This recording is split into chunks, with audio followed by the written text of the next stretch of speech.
হিন্দু ধর্মে আছে দেখবেন, শ্মশানে কোনো মানুষকে অন্ত্যেষ্টিক্রিয়া পোড়ানোর পরে একটা মাটির কলসি জল ভরে 4 খুঁটির মাঝখানে রাখা হয়। এর কারণ কি জানেন? এর কারণ হলো ওই কলসিটা তৈরি করতে যে 5টা উপাদান লেগেছে, আপনার দেহ ভাণ্ড করতে ওই 5টাই লেগেছে, একটাও বেশি কম না।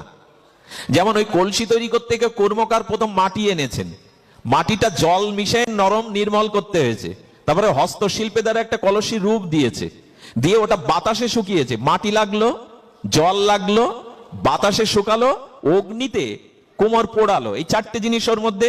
আর এইটা পোড়ানোর পরে কলসির মধ্যে একটা শূন্যস্থান আকাশ তৈরি হলো।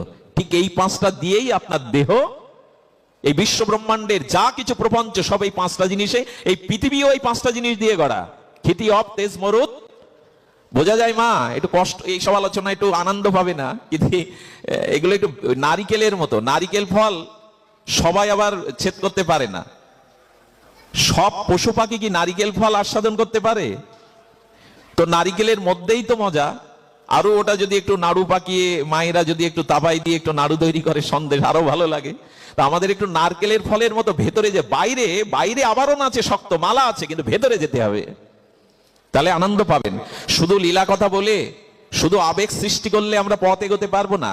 আমাদের এই দর্শনে এগোতে হবে যে এই 5টা জিনিস দিয়েই আমাদের দেহটা তৈরি হয়েছে।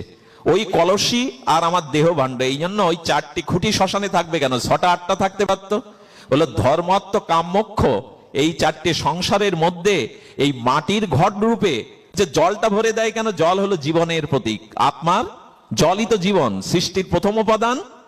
এই জন্য জল ভরে দেয়া হয়, যে তোমার দেহ ভাণ্ডে যেমন আত্মা ছিল, তেমন এই কলসির মধ্যে জল ভরে আত্মার স্বরূপ দেওয়া হলো। তুমি এই ধর্মাত্ম কাম্যক্ষ সংসারের মাঝে ছিলে। আচ্ছা, একজন কলসিটা ভেঙে দেয় পেছন ফিরে না সামনের দিকে তাকিয়ে? পেছন ফিরে দেয় কেন? এই কুড়োলটা হলো কালের প্রতীক, মৃত্যুর প্রতীক।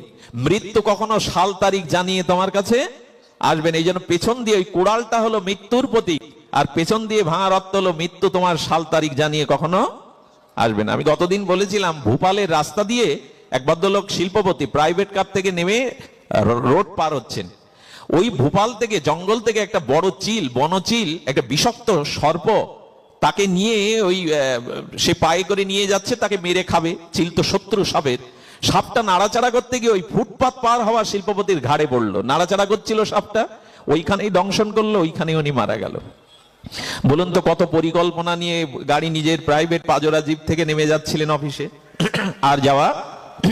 এবং অদ্ভুত হলো, সাপটা পড়ে যাওয়ার পর চিল আবার ছো মেরে তাকে নিয়েই মেরে ফেললো। সাল তারিখ জানিয়ে আসবে না। কিন্তু আমি যে তত্ত্ব কথা বলছিলাম, এটি জানার পরে আপনি